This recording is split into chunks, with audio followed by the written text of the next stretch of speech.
Dia desses achei uma Barbie da minha filha. Imediatamente, minha mente passeou pelos corredores do shopping Catuaí, buscando exatamente aquela do desenho da Disney, Anastácia. Naquela época, eu só queria deixar minha filha feliz e entregar a boneca que ela queria. Hoje, depois de todos esses momentos preciosos e únicos de mãe, filha e brinquedo, brincadeiras, da correria do dia a dia, do trabalho, da escola, broncas e abraços, pensei não mais na boneca, mas na mulher, no instinto da menina que brinca de boneca.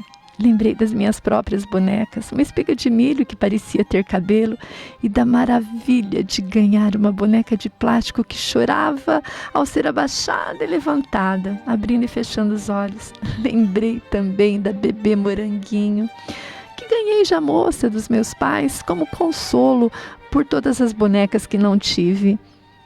Foi então que pensei com uma clareza quase desconfortável na menina, na mulher, no ventre, no poder feminino, na natureza materna, nas modas e contradições do nosso tempo. Março se aproxima e com ele as comemorações. Em março, o mundo celebra não só o dia, mas o mês da mulher, oficializado pela ONU em 1975 sob a justificativa nobre de igualdade de direitos, combate à discriminação e reconhecimento social. É o que se diz. Mas pensemos bem, para que uma data destinada a afirmar que uma mulher é grande? Não seria a própria existência da data uma forma sutil de insinuar que essa grandeza precisa de chancela? Datas moldam imaginários. Quando uma data se consolida globalmente, ela não apenas celebra, ela ensina o que deve ser celebrado. E nesse caso, perdoem-me as feministas, celebra-se uma mulher diminuída, consolida-se a narrativa da oprimida estrutural. Não se exalta a grandeza que nunca precisou pedir licença.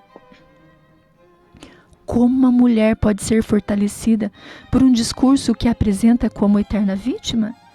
Quantas vezes já ouvi entre mulheres a frase: que prazer estar entre mulheres nesse mundo patriarcal onde somos tão oprimidas. Poupe-me da caricatura. O que seria do homem sem a mulher? E o que seria da mulher sem o homem? Complementariedade não é submissão, é estrutura. O mundo anda estranho. Masculinizam as mulheres, feminilizam homens, transformam obviedades biológicas em debates metafísicos. Quando um homem trans engravida uma mulher trans, não estamos apenas discutindo identidade, estamos discutindo ontologia, e isso exige mais do que slogans. Nem falo das cores, não se define ninguém por gostar de azul ou rosa. Essa história é, inclusive, recente, consolidou-se no século XX após a Segunda Guerra Mundial. Rosa para menina e azul para menino foram padrões nos Estados Unidos e depois exportados culturalmente. Aliás, o manto de Nossa Senhora é azul, a túnica de Cristo foi vermelha, e isso não importa. O que importa é o significado da mulher e do homem, sua grandeza, sua identidade. Obviamente, não aprovo injustiças que acontecem com mulheres nem com homens. São seres humanos e, aliás, precisam ser tratados igualmente como tal, sem produzir uma vítima feminina para poder condenar o homem como pai, provedor e bandido. Não ignoro injustiças, elas existiram e existem. Mas uma mulher que cresce acreditando ser menor, dificilmente encontrará força para ser maior do que o rótulo que lhe foi entregue. O mais triste é ver mulheres que nem concordam com tudo isso, mas que tratam o assunto com naturalidade, normalidade dos tempos modernos. Respeito toda opinião, não há problema em divergir e nem em expor a minha própria opinião.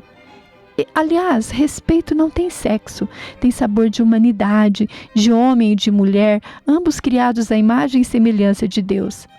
Quero minha cota de respeito e quero respeitar também, mas pergunto, como chegamos aqui tão fragmentados, tão rotulados, roubados em nossa identidade, como se a diferença fosse um erro a ser corrigido?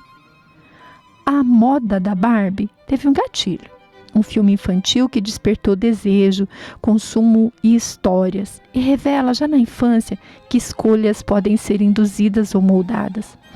Um filme, uma música, uma narrativa externa entram em nossa vida e determinam desejos. A identidade de gênero não escapa dessa lógica cultural. Quando uma ideia se torna moda acadêmica, quem não concorda passa a parecer ignorante, e assim se retira do indivíduo o livre-arbítrio sob disfarce de libertação. A Barbie da minha filha é só um exemplo, veja bem. Desde a antiguidade, as bonecas acompanham a história humana não apenas como brinquedos, mas como símbolos culturais, religiosos e sociais. No Egito, na Grécia, em Roma, eram feitas de argila, madeira, osso ou marfim. As bonecas não serviam apenas para brincar. Tinham funções ritualísticas e simbólicas. Eram enterradas com as crianças ou oferecidas aos deuses quando as meninas atingiam a maioridade, funcionando como um amuleto de proteção, companhia e transição para uma nova fase da vida. Na Idade Média e no Renascimento, as bonecas continuaram a ser produzidas em madeira, pano, materiais rústicos e representavam cenas religiosas. A partir do século XVI, porém, passaram a desempenhar também outra função: servir como pequenas manequins para apresentar tendências de moda às aristocratas. Antes de se tornarem brinquedos populares infantis, foram, então, instrumentos de difusão cultural e estética. Mas, ultimamente, a boneca passou a ser símbolo de opressão. Dizem que a boneca condena as meninas aos papéis domésticos, à maternidade, à gestão do lar, que traz problemas de autoimagem às meninas, e resolveram demonizar o brinquedo. Quanto às mulheres adultas, ora, resolveram brincar de bonecas. Ao invés de gerar vida, adotaram bebês reborn. As modas determinam escolhas e não raro aprisionam o pensamento, até porque esse é o objetivo. Então vira consenso coletivo a moda do corpo exposto, a moda do aborto como solução imediata, a moda de transformar tudo em direito desvinculado de responsabilidade, a moda de achar que temos apenas direitos e nenhum dever, a moda de acreditar que nascemos para descansar em berço esplêndido sem trabalhar. E também a moda de acreditar que mulher só passou a ter valor depois que inventaram um dia internacional para ela. Mas o mundo conheceu grandes mulheres muito antes da institucionalização de qualquer data. Hatshepsut governou o Egito no século XV a.C., com autoridade plena. Cleópatra negociou com César e Marco Antônio como igual em estratégia e diplomacia. Nefertiti participou de uma das revoluções religiosas mais radicais do mundo antigo. Débora, juíza de Israel, convocava líderes militares e orientava decisões estratégicas. Lívia Drusa influenciou a sucessão imperial romana. A mater-família sustentava a estrutura moral da casa romana. Agripina articulou a ascensão de Nero, seu filho, ao trono, e foi assassinada por ele quando seu poder materno se tornou ameaça. Nero matou a própria mãe para governar sem contenção. Funcionou? Não. Seu reinado terminou em colapso político e suicídio. O poder que tenta destruir a própria origem costuma ruir sobre si mesmo. Roubaram nossa coroa, mulheres, e nos convenceram de que nunca fomos rainhas. Demonizaram o ventre. Muito antes do monoteísmo hebraico, culturas veneravam a grande mãe Ísis, Cibele, Deméter. O feminino era princípio gerador, a fertilidade era fundamento cósmico. Maria foi chamada de Regina Coeli não por casamento, mas por maternidade. Na tradição davídica, a mãe do rei ocupava a posição singular de autoridade. O ventre não era limitação, era trono. Hoje virou moda não ser mãe, virou moda declarar-se mãe de pet, virou moda esconder a vocação materna como se fosse atraso, virou moda rotular, dividir, assumir-se vítima permanente e culpar os bem-sucedidos. Virou moda transformar a diferença em opressão automática. Virou moda culpar os filhos pelos insucessos quando são eles que enobrecem a mulher.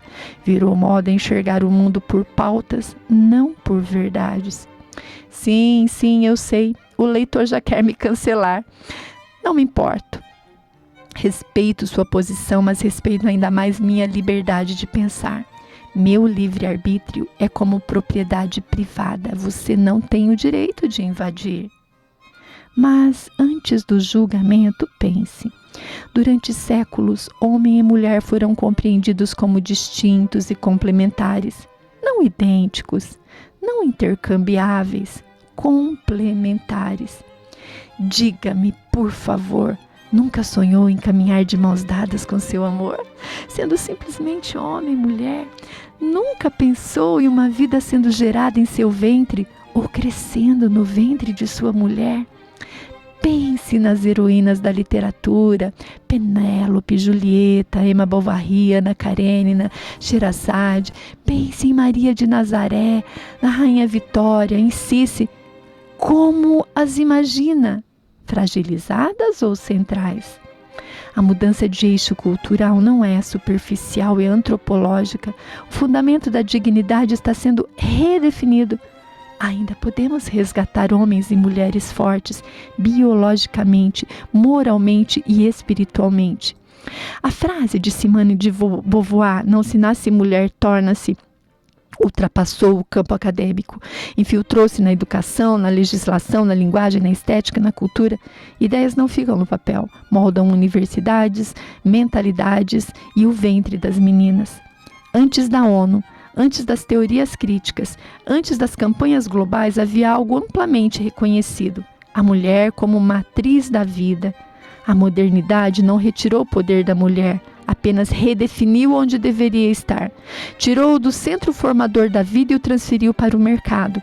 De relacional tornou-se produtivo, de estrutural tornou-se individual, e ao deslocar a mulher da centralidade familiar, desloca-se também a formação da próxima geração.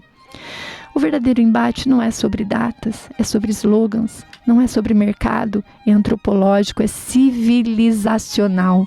É sobre qual concepção de ser humano sustentará o futuro. E gostem ou não, tudo começa no ventre. Que toda rainha tenha seu rei, e que do rei e da rainha nasçam príncipes e princesas que brincam de boneca, que sejam Barbies ou espigas de milho, mas que sejam família sob as bênçãos de nosso Senhor. Um grande abraço.